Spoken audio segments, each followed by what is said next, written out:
I am Meredith Campbell, 32 years old, and yet when I close my eyes, I can still see that exact moment as vividly as if it had been branded into me.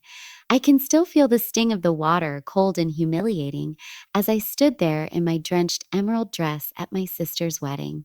My father's hand had been firm, deliberate, when he shoved me into the marble fountain outside the grand ballroom. Not playful, not accidental, a statement as though he were making one last attempt to remind me where I stood in the hierarchy of the Campbell family, to the Campbell family. I remember rising from that fountain, water dripping down my arms, sliding along the delicate diamond studs Nathan had given me, my hair heavy and plastered against my cheeks. And I smiled, not the kind of smile born from joy, but something sharper, quieter, a knowing smile. Because in that moment, as their laughter faltered and turned into gasps, as their mocking faces shifted into masks of disbelief, I realized something they did not. Their cruelty no longer had any power over me. They didn't yet understand who I had become, what I had built, or who I had married. The whispers and the pointed fingers, the smug, sneering superiority they had worn like armor my entire life, all of it was about to collapse. But before I tell you exactly how, before I pull you into the web that led me here, I have to ask you something. Where are you right now, watching me from? Have you ever been the scapegoat in your own family, the one they discard, the one they joke about behind closed doors? If so, listen carefully. What I am about to share is not just a story, it's a reckoning. Like and subscribe if you understand, because what came after that moment changed me, changed everything. Growing up a Campbell in Boston was never as glamorous as outsiders imagined. To the world, we were the picture of privilege. Our 5-bedroom colonial house in Beacon Hill was painted in immaculate white, with shutters that gleamed like a magazine spread. Neighbors saw us as the Golden family, flawless in every sense. But those perfectly painted doors hid something corrosive, something ugly. Inside, love was conditional, measured against a scale I could never balance. From the earliest days of my memory, I lived in the shadow of my younger sister, Allison. Allison, 2 years younger, and yet always the jewel in their crown. My mother, Patricia, once a beauty queen and now a socialite draped in pearls, seemed to have been born with the singular mission of sculpting Allison into her mirror image. My father, Robert, a high-profile corporate attorney, was obsessed with reputation, his clients, his courtroom victories, the pristine veneer of our family name. To them, Allison was a star, and me? I was the contrast, the reminder of imperfection they could sharpen her against. Oh, why can't you be more like your sister? That refrain became the soundtrack of my childhood. When I earned straight A's, Allison had A's plus a trophy for her dance recital. When I placed second in a statewide science competition, my moment was stolen by Allison's role in a community ballet the same weekend. Every triumph I reached for was snatched away by a louder, shinier one she had been guided into. I remember standing awkwardly at 12 years old during a holiday dinner, my spine aching because my mother had just barked at me. Meredith, stand up straight. No one will ever take you seriously with that posture. She would then turn, beam proudly, and smooth Allison's perfectly curled hair, whispering, and now look at her. Such natural grace. That was the pattern. That was always the pattern. The moment that crystallized it for me came at my 16th birthday dinner. The candles glowed on the cake. I remember the hush that fell as my father stood with his glass raised. For a brief second, I thought maybe, just maybe, he was about to acknowledge me, to toast me. But instead, he announced Allison's acceptance into an elite Yale summer program. The applause erupted around her. My cake stayed in the kitchen, untouched, forgotten, while I sat frozen with a smile painted onto my face. That was the night I understood that I wasn't just overlooked. I was invisible. College brought no reprieve. While I clawed my way through Boston University with a 4.0 GPA, balancing coursework with part-time jobs to pay my share, my parents barely noticed. They missed my conferences, my awards ceremonies. But when Allison was accepted into Juilliard, they traveled 3 states to sit front row at every single performance. At my graduation, my mother barely glanced at my honor sash. Her only remark was a tight-lipped smile. At least you're being realistic, dear, with criminal justice. A practical path. Meanwhile, Allison's arts degree was showered in endless praise. She's following her passion, they would say. My passion didn't matter. My dedication didn't matter. It was 1,000 paper cuts, each one carving deeper into me until I learned to stop bleeding. It was during my second year at the FBI Academy in Quantico when I finally made the choice to step back. To wall myself off, I stopped sharing updates about my life. I declined holidays, birthday dinners, Christmas gatherings. If they were determined to cast me as the family disappointment, then I would deny them access to my reality. The irony, of course, was that while they whispered about me as a failure, I was flourishing. By 29, I was no longer just an agent. I was climbing faster than anyone expected in counterintelligence, running complex international operations that my family could never begin to fathom. They didn't know who I had become, and they certainly didn't know who I met during those years, Nathan Reed. Our meeting was nothing cinematic, nothing out of a spy thriller. It was at a cybersecurity conference of all places. I was representing the Bureau. He was the keynote speaker. Nathan wasn't just another tech entrepreneur. He had built Reed Technologies from a dorm room start up into a global powerhouse. Governments trusted his security systems. Corporations relied on his encryption to guard their secrets. He wasn't just brilliant, he was visionary. He was visionary. And from the moment he shook my hand, there was something different. He looked at me as if he could see me, really see me, not the shadow of Allison, not the daughter who could never measure up, but Meredith. Just Meredith.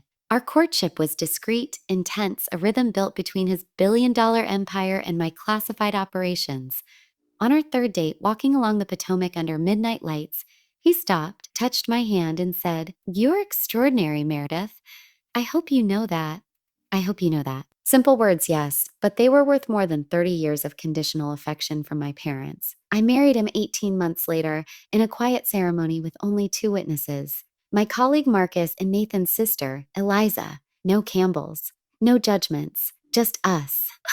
And for 3 years, we built a life together. A fortress, really. Private.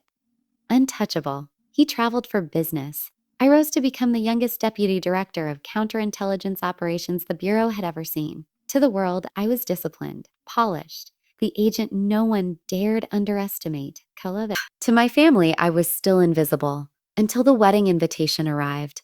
Gold embossed, practically dripping with entitlement. Allison Campbell marrying Bradford Wellington Ivier to a banking fortune.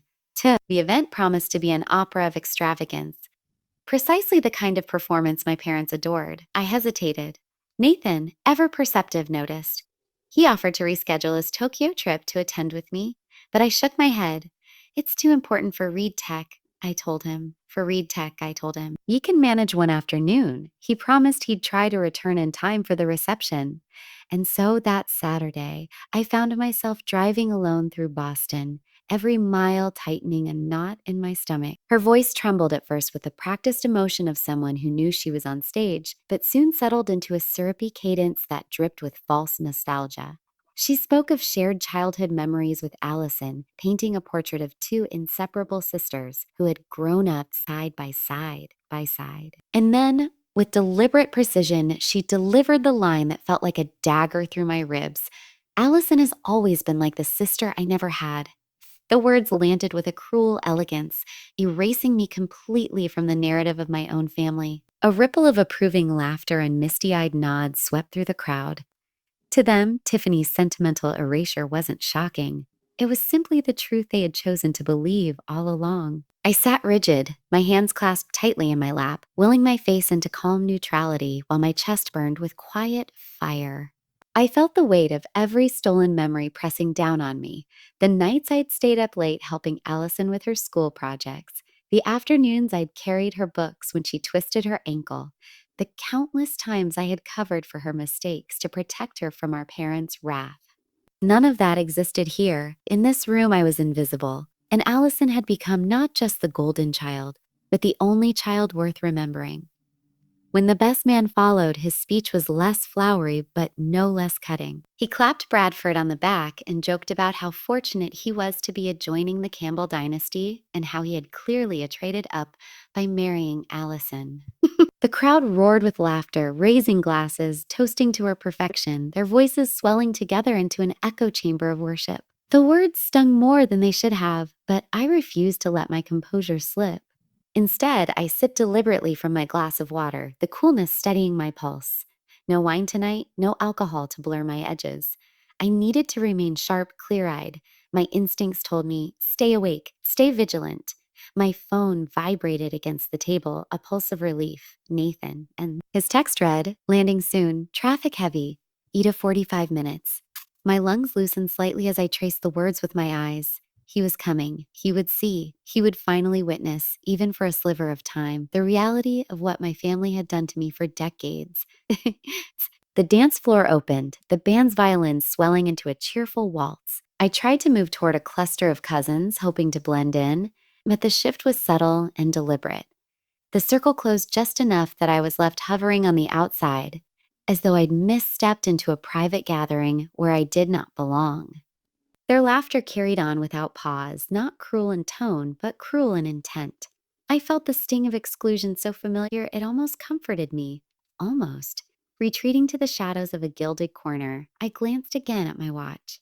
30 more minutes, 25. Just hold on until Nathan walks through that door. My heart ached for his presence, for his grounding calm, for the way his eyes sought me out, even in a crowded room. That was when I saw her. My mother, gliding across the ballroom like a queen surveying her court, her flute of champagne tilted just so. She spotted me instantly, homing in with the unerring precision of a hawk to prey. You could at least try to look like you're enjoying yourself, she hissed softly when she reached me, her polished smile never faltering for the benefit of those nearby. Her words were laced with venom, though dressed in civility. Your perpetual sulking is becoming a topic of conversation. I'm not sulking, Mother, I answered evenly, though my knuckles whitened around the stem of my glass. I'm simply observing. Oh well. Observe with a smile, dear, she said, her voice tightening. The Wellingtons are important people. Your sister has made an exceptional match. I let the pause stretch as her entourage turned toward me, watching to see if I would slink away in shame again. I didn't. Yes, Mother, I said evenly, my voice carrying just enough for her companions to hear. I always keep a spare outfit handy. One of those habits you mocked me for, professional paranoia, I believe you called it, but it pays off. Her friends muttered polite excuses and scattered, unwilling to remain caught in the sudden heat of confrontation. My mother's mask faltered, her smile tightening. He was humiliating me part of the wedding itinerary, or did Dad improvise that particular spectacle? I asked softly, stepping close enough that only she could hear the edge beneath my calm. Don't be dramatic, she hissed, eyes darting toward the dance floor. You were trying to slink away, as usual. Your father simply lost patience with your antisocial behavior. I tilted my head, studying her. A pushing your daughter into a fountain is not the reaction of a man losing patience. It's the act of a man who never saw his daughter as anything but a prop to destroy when it suited him. Her lips curved into a hard smile. Or perhaps if you had brought a date, if you had anyone made the slightest effort to celebrate your sister instead of sulking about your mysterious job and perpetually busy schedule, things would have been different. I searched her face for even a flicker of maternal instinct, a hint of regret, some small shield raised for me, the way a mother is supposed to protect her child. There was nothing, only annoyance that I had once again disrupted her narrative. You know what's interesting, Mother? I said, my voice steady, the words flowing now like a truth that had waited years for release. I have never once made anything about me. My whole life, I've done everything possible to take up less space, to become invisible, to keep this family intact. And even then, it was never enough. It was never enough. Before she could respond, a sound cut through the room, a commotion at the entrance. Car doors slammed in quick succession outside, the low hum of engines shutting down. Then movement, two men in immaculate suits striding inside with deliberate precision, eyes scanning, posture taut with the weight of training that never really fades. The shift was immediate. Conversations faltered. Laughter thinned. Even the band seemed to soften their volume, as though instinctively recognizing the change in atmosphere. My mother frowned, adjusting her diamond bracelet with a nervous tug. What is this? She demanded. If the Wellingtons brought additional security without consulting us, I glanced at my watch. Perfect timing. Right on schedule, I murmured under my breath. The sleek black Maybach rolled to a stop outside, its presence radiating quiet power, flanked by two armored SUVs. Guests pressed toward the doors, curiosity lighting their eyes. Whispers rippled like wind across the ballroom floor. And then the doors swung open. Marcus and Dimitri entered first, imposing in their perfectly cut suits, their alert gazes scanning every corner of the room. I recognized the subtle shift in their stance, weight balanced evenly, ready to move in any direction, ears tuned to every whisper and footstep. Professionals, wolves in silk. My father predictably moved forward in indignation, puffing out his chest like a rooster unaware it was being weighed for slaughter. "Excuse me," he barked, his voice echoing across the ballroom. "This is a private event, and if you're here for the corporate conference, it's in the West Wing."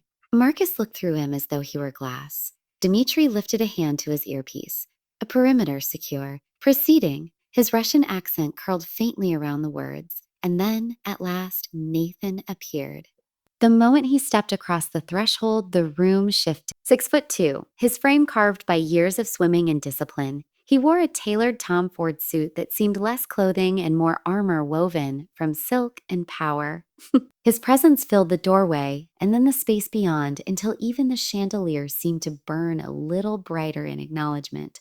My heart raced, not with nerves, but with something deeper, an ache of belonging I had been denied in this family for 32 years. Tonight, in front of them all, the world would finally see who I had become and who stood by my side. His dark hair was tousled in that effortlessly commanding way that only comes from stepping straight off a helicopter, the faint tang of jet fuel still clinging to him like a scent of war. The ballroom lights caught the sharp cut of his jawline, so sharp it looked like it could have been sculpted from steel. And for one trembling second, I almost forgot to breathe, but it was his eyes that undid me, as they always had. Piercing oceanic blue, so intense they seemed to slice through the crowd like searchlights. They flicked across the ballroom in a matter of seconds, efficient, scanning, assessing, before locking, inevitably, unflinchingly, on me, and then it happened. The private shift, the softening no one else was meant to see. His lips curved into that secret smile, the one that was mine alone, and the tension I'd been holding in my spine all evening loosened at once. He moved through the room with a kind of grace that was more than confidence. It was sovereignty. He didn't question his right to be anywhere. He didn't need to. People felt it instinctively, like prey sensing a predator or citizens making way for their king. Wow. They parted around him as though the air itself bent to his presence, a human corridor opening straight to where I stood. I felt my mother stiffen beside me, her manicured nails digging into the stem of her champagne flute, her posture suddenly brittle. She knew. She knew. She knew this man, this imposing figure surrounded by quiet thunder, was here for me, and that knowledge unsettled her more than any storm. Behind him, 4 additional figures slipped into the ballroom, discreet but unmistakable. Security. Their eyes were sharp, their movements precise, their positions spreading to the corners of the room like pieces on a chessboard. And then his voice, warm, rich, carrying through the hush like velvet over steel. A Meredith. The sound of my name on his lips wrapped around me, grounding me in the way nothing else could. He reached me, and without hesitation, without performance, took my hands into his. His thumbs brushed over my knuckles. Our signal, our silent language, my anchor. "Sorry I'm late," he murmured as though the world hadn't just shifted on its axis by his arrival. "You're right on time," I whispered back, my voice steadier than it had been all day. He leaned down, brushing his lips against mine in a kiss so simple, so genuine, it made every dramatic charade in that room shrivel into meaninglessness. His hand moved to the small of my back, steady, protective, unshakable, as he turned toward my mother. "A Mrs. Campbell," he said, politeness sharpened to a blade's edge. "I'm Nathan Red, Meredith's husband." Her face was a painting of chaos, confusion twisting into disbelief, disbelief calcifying into calculation, calculation finally splintering into a brittle, performative smile. "Husband," she echoed, voice pitched unnaturally high. But Meredith never mentioned.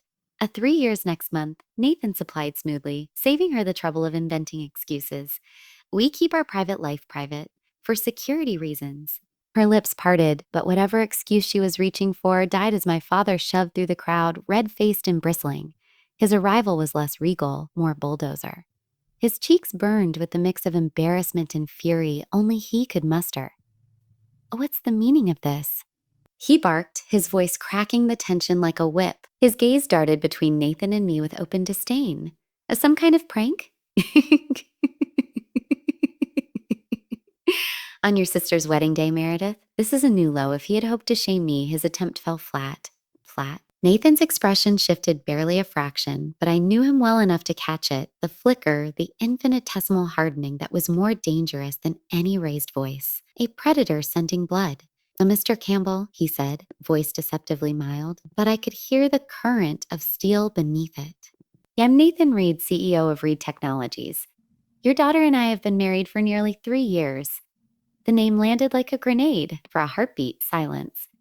Then my father's mouth opened and closed, struggling like a fish on dry land. Reed Technologies, even he couldn't pretend ignorance. The name was a titan's shadow. Billions in contracts, a global empire that protected governments, presidents, corporations, a household name synonymous with cutting-edge security. That's not possible. My father managed at last, voice weaker than I'd ever heard it. We would have known. Would you? Insane. Nathan tilted his head slightly, the motion deceptively calm.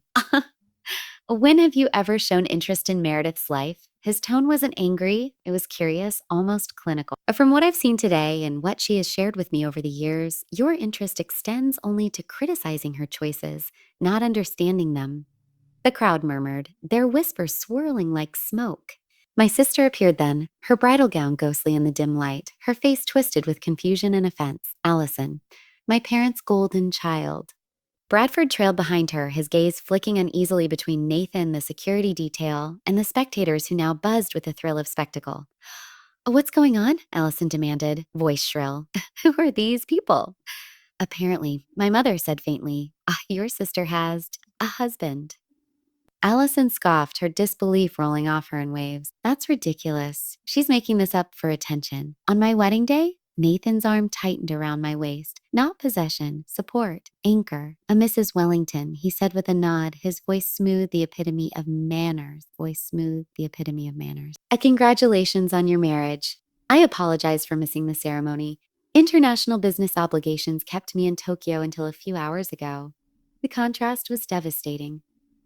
His composure was a blade that made Allison's rudeness look all the more childish. She faltered, cheeks flushing, eyes darting uncertainly between Nathan's calm dominance and the cold-eyed men stationed at the edges of the room. You expect us to believe that Meredith secretly married a billionaire? My father sputtered. Before Nathan could answer, a voice piped up from the back. Holy, he's right. That's Nathan Reed. Forbes cover last month, net worth $12 billion. A ripple of collective gasps spread like a wave across the ballroom. Phones appeared in hands, screens lighting up with proof.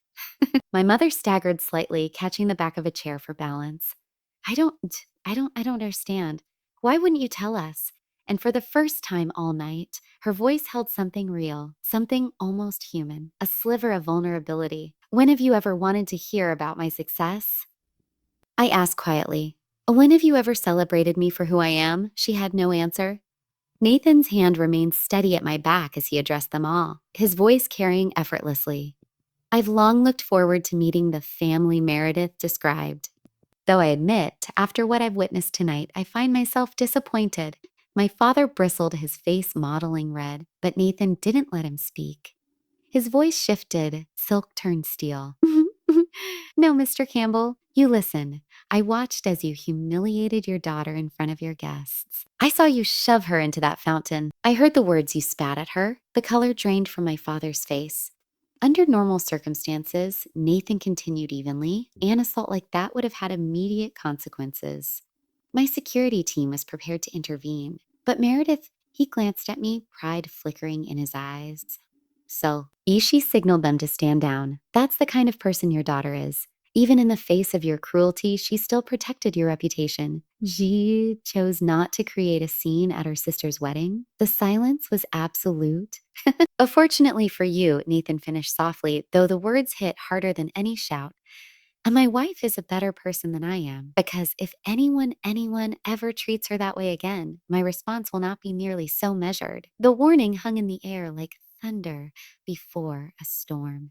And as though fate itself conspired for the climax, the grand ballroom doors swung open again. Two figures entered, their crisp suits cutting through the murmurs like blades. Their strides were purposeful, disciplined, unmistakable.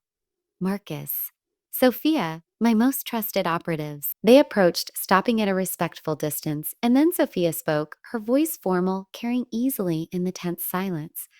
Director Campbell, I apologize for the interruption, but there's a situation requiring your immediate attention. The word detonated like a bomb. Director. The whisper started at once, sharp and fevered. Did she say director? Director of what? FBI? CIA? My father's face was a steady in bewilderment. A director? Director of what? Some minor office? Nathan's smile was cutting. Your daughter is the youngest deputy director of counterintelligence operations in FBI history, Mr. Campbell. Her work has saved countless American lives. She holds the highest security clearance possible. Gasps.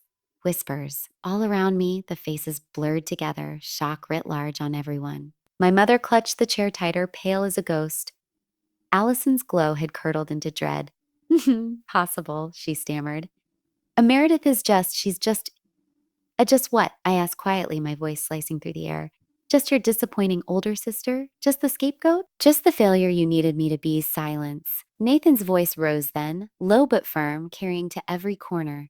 The Meredith Campbell I know is brilliant, courageous, formidable. She commands the respect of hardened field agents, of officials at the highest levels of government. And still, his gaze burned into my father.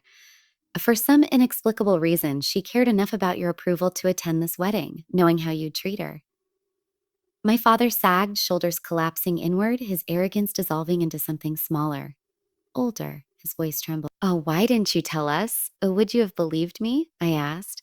Or would you have found a way to belittle that too? His silence was my answer. Marcus stepped forward, a secure tablet in his hands. A director, I hate to press, but we need your authorization on this operation. I took the device, scanned the data in seconds, my mind snapping back into the realm where I truly belonged. Decisions, strategy, command. Proceed with option 2. I instructed, my tone clipped, decisive. But increased surveillance on the secondary target. I'll call in for a full briefing in 20 minutes. Yes, ma'am, Marcus replied, retrieving the tablet with a nod. The ballroom remained frozen, 100 eyes burning into me, and for the first time in my life, I stood in that room not as the scapegoat, not as the failure, but as exactly who I was. The professional exchange with Sophia and Marcus had taken only seconds, but the weight of it settled across the room like a thunderclap. This wasn't theater. This wasn't some elaborate scheme staged to impress or humiliate. No, what my family had just witnessed was raw, undeniable truth. Real authority, real responsibility. And I carried it as naturally as I drew breath. For the first time in my life, I let them see the version of me that had thrived far beyond their reach, the self they had ridiculed into silence. Nathan checked his watch with that same composed efficiency that always amazed me. We should go, he murmured, his voice even, but his hand never left the small of my back. The helicopter's waiting, and the Tokyo team's on standby for the video conference at 9 sharp. I nodded, sliding seamlessly into the rhythm of our marriage, the rhythm of two people whose work often outweighed tradition, whose choices were measured in consequences that reached far beyond family dinners. I turned toward my family one last time, my voice calm, steady, and strangely gentle. Congratulations on your wedding, Allison. I wish you and Bradford every happiness. My sister's mouth opened, but no words emerged. She stood pale and rigid in her silk gown, her eyes darting between Nathan, the security personnel, and me as though she were trying to decide if this was some surreal nightmare from which she could will herself awake. Bradford, however, surprised me. He stepped forward, smoothing his tie with nervous dignity before offering his hand first to Nathan, then to me. It was an honor to meet you, Mr. Reed.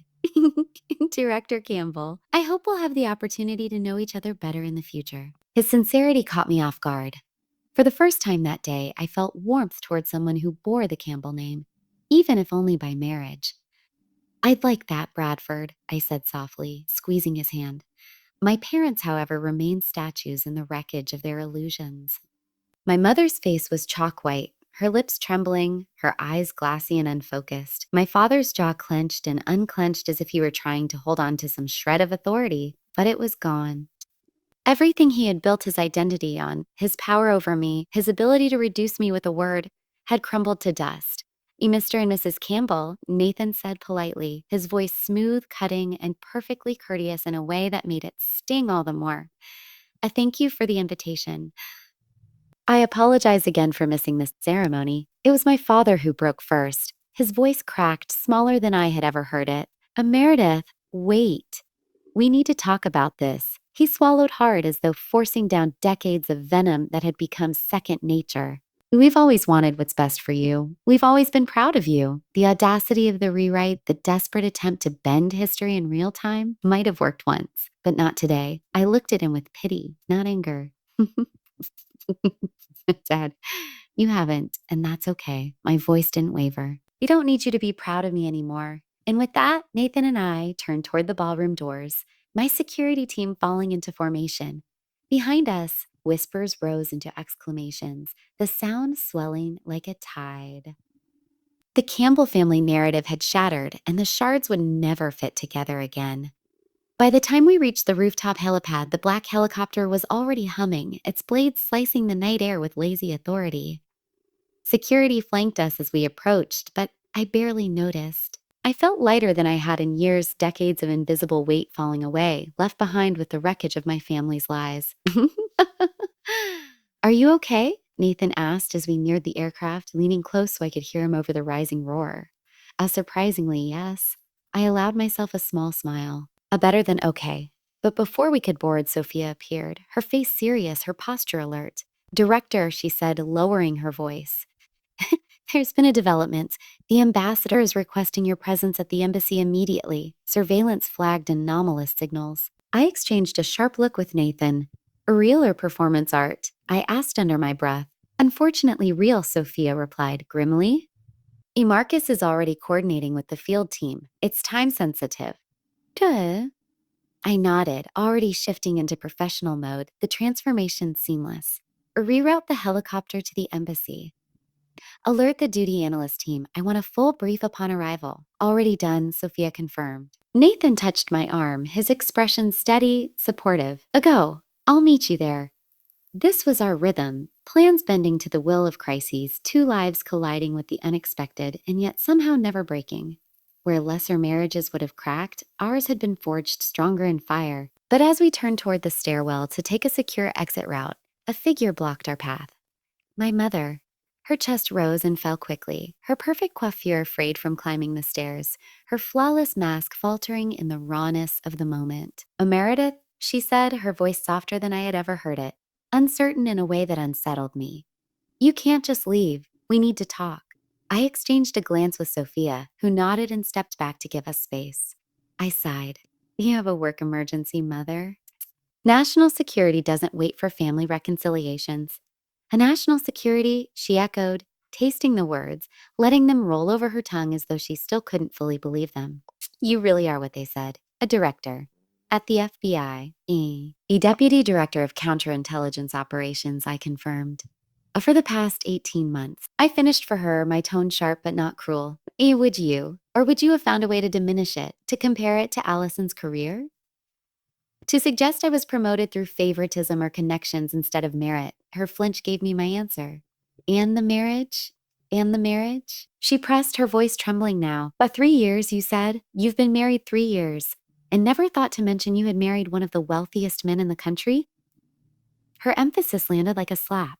Not Nathan's brilliance, not his kindness, not the love we shared, his wealth. Even now, with the truth laid bare, her obsession with status reigned supreme. Our marriage is private for multiple reasons, I explained, patient but firm. And Nathan's position makes him a target. My position is classified. And more than that, I wanted one part of my life that wasn't subject to Campbell scrutiny. The pilot signaled. Time was slipping away. I have to go, I said. Will you come back? She asked suddenly, her voice cracked with something I had never heard from her before, genuine uncertainty. To talk. To let us get to know you. I studied her face. Not the mask, not the performance, but the woman underneath. the cracks in her carefully constructed facade. And for the first time, I saw her not as the towering matriarch of my childhood, but as a frightened woman who had built her identity on appearances and now watched them crumble. I don't know, I admitted, honestly. That depends on whether you want to know the real me or just the version of me that finally meets your approval. Her silence was heavy. Then, in a voice barely above a whisper, she said, "Your father will never admit it, but he was wrong today. What he did was unforgivable. It wasn't an apology, but it was something, more acknowledgement than I had ever received. Thank you for saying that," I whispered back. "But I need to go." And I turned. Nathan's hand closed around mine as we boarded the helicopter, and as the blades roared above us, I caught one last glimpse of her. Small, diminished, almost fragile against the Boston skyline.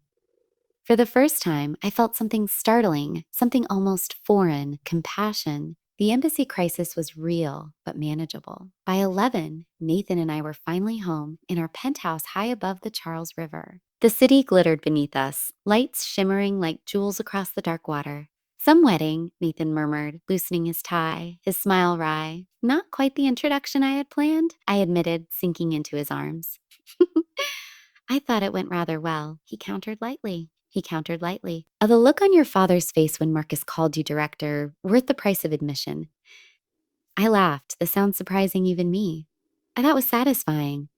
"Your mother followed you to the roof," he said, studying me. That seems significant." "I'm not sure yet," I admitted. 32 years of patterns don't change in an afternoon." No," he agreed softly. But sometimes revelations can pry open doors you thought were sealed forever." He pulled me close.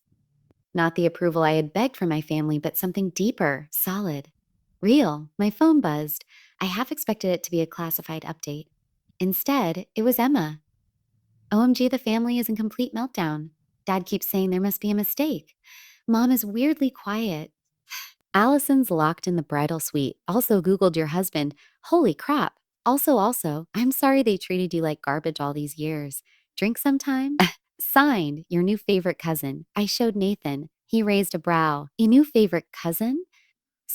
She was kind to me after the fountain," I said softly, "offered me a dress, helped me avoid the crowd. It was small, but it mattered. Sometimes allies come from the most unexpected places." That truth settled into me as Nathan and I lay in bed that night, my phone buzzing every few minutes on the nightstand. Each time the screen lit up, I glimpsed names of relatives who had barely acknowledged my existence for years. Distant cousins who couldn't have picked me out of a lineup were suddenly sending effusive messages. "We should catch up." Or "Let's grab lunch soon." Second cousins I hadn't seen since childhood were leaving voicemails laced with thinly veiled curiosity. Even my father, the man who had shoved me into a fountain earlier that day, sent a stiff, formal text. "We need to discuss recent developments at your earliest convenience." His tone was the same as if he were addressing a junior partner at his law firm. Detached. Impersonal.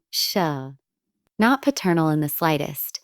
I silenced the phone and set it face down. Their words weren't reaching me. They were reaching for Director Campbell, wife of billionaire Nathan Reed. They weren't interested in Meredith, the scapegoat, the invisible daughter, the sister who had been ignored for 32 years. They wanted access to the woman who had finally proven her worth on a stage they couldn't ignore. And as much as that realization should have stung, it didn't. It clarified everything. Nathan noticed the tension in my body as I pulled the covers tighter. "Does it surprise you?" he asked softly, his voice low in the quiet of our penthouse bedroom. I shook my head, staring into the shadows on the ceiling. No," I whispered, "but it makes things very, very clear." That night, as I drifted into sleep in the safety of the only home that had ever truly been mine, I realized something remarkable. The day's events hadn't given me a family. They had only revealed the one I had already built. My husband, my trusted team at the bureau, the friends who had stood by me in silence and in storm. These were the people who saw me. These were the people who had always been my family. Bloodlines had nothing on loyalty. 3 weeks later, I found myself sitting with Nathan at a tiny corner table inside Thinking Cup Cafe on Newbury Street. The aroma of fresh espresso drifted in the air, mingling with the faint spice of cinnamon pastries. Despite our combined net worth and the imposing titles attached to our names, Nathan and I relished these ordinary rituals. Hot coffee, stolen hours, quiet conversation without the world intruding. A Sunday dinner, I said when she answered. Nathan and I will come, but there will be ground rules, boundaries, and if you can't respect them, this ends here. There was no hesitation in her voice this time. Agreed, she said quickly, almost desperately. The dinner was awkward, as I expected. My father toggled between blustering defense and awkward attempts at curiosity about my career. My mother fussed over every dish as if she were entertaining foreign dignitaries instead of her own daughter. Allison and Bradford arrived late, their dynamic shifting and strange. He greeted us warmly. She barely met my eyes. But beneath the strained politeness, there were cracks. Cracks where light slipped through. The biggest surprise was Allison's request to speak privately in the garden. We stood among the hedges where we had once played hide and seek as children. Her hands twisted her wedding ring, her voice hesitant. I didn't know, she said finally. About your job, about your life, about him. Her eyes flicked toward the house where Nathan sat talking to Bradford. You never asked, I replied softly, not cruelly, but truthfully. She nodded, swallowing hard. I know, I think I liked being the favorite. It was easier that way, easier not to question why. Her honesty startled me. Then she added, Bradford says I need to look at why I felt threatened by your success, even before I knew. Maybe family therapy would help. For the first time in years, I saw my sister not as the golden child, but as a woman carrying her own insecurities. It wasn't forgiveness, not yet, but it was a beginning. The months that followed were slow and perfect. Family dinners where laughter sometimes slipped through the tension. My father reluctantly at first, attending anger management therapy. My mother and I navigating tentative outings that sometimes ended in arguments, sometimes in tears, sometimes in something like real connection. Healing wasn't linear, but for once, it was possible. 1 year later, Nathan and I hosted a gathering in our home overlooking the Charles River. Our worlds collided that night, my bureau colleagues, Nathan's sister and her children, Emma with her new boyfriend, friends who had stood by me through every storm. And yes, my family, changed, chastened, still imperfect, but willing. I looked around that night at the mosaic of faces, some bound by blood, others by choice, and realized the truest thing I had ever known. Family isn't about DNA.